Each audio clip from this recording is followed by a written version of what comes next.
Je voudrais vous parler de la naissance de Wine TV. Wine TV, c'est une idée qui est née il y a peut-être une dizaine d'années. Il y a une dizaine d'années, je me trouvais en Californie chez des amis et à un moment, ils amènent sur la table un pot de miel.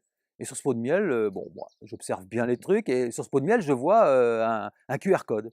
Et je leur dis, mais pourquoi il y a un QR code sur le pot de miel? Ah, tu connais pas ça? Bah, je dis, si, je connais les QR codes, mais sur un pot de miel, je vois pas tellement à quoi ça sert.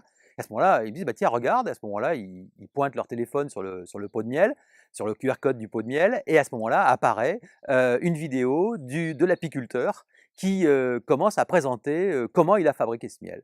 Et là, alors là, j'avoue que les bras m'en sont tombés parce que chaque fois que j'avais vu des QR codes précédemment, ça amenait vers des sites web, ce qui est une chose totalement inutile parce que prendre un QR code pour aller sur un site web, franchement, on peut trouver plus simple. Alors que prendre un QR code pour aboutir sur une vidéo qui vous raconte une histoire, etc., c'était intéressant. Donc l'idée à la fois du QR code vers la vidéo, du storytelling derrière le produit, etc., j'ai trouvé ça très intéressant et c'est resté comme ça quelque temps, en tout cas dans mon cerveau et puis ça a germé et puis un jour, j'étais, chez des amis qui sont, des viticulteurs et je vois ce qu'ils font et je leur dis: «Bah tiens, j'ai vu un truc en Californie», je leur raconte l'histoire. Je leur dis: «Mais pourquoi vous l'appliqueriez pas au vin? Parce que c'est un truc génial le vin, il y a quand même plein de choses qui se passent derrière le vin. Pour y arriver, c'est quand même un effort extraordinaire, c'est des assemblages extraordinaires, c'est des savoir-faire extraordinaires, il y a plein de choses à raconter». Alors bien entendu, la première chose qu'on peut raconter, c'est peut-être un truc en une, 2 ou 3 minutes pour expliquer, d'où vient le vin qui est là et puis peut-être qu'on peut aller plus loin.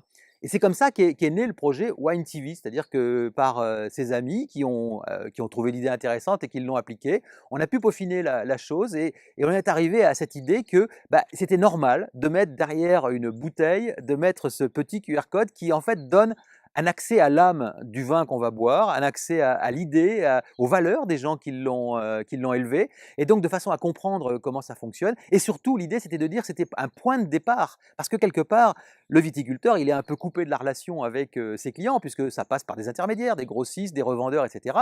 Et là, tout d'un coup, on avait la possibilité d'être en contact direct. Et ce contact direct permettait éventuellement de l'abonner à des informations grâce à ce QR code pour pouvoir aller plus loin.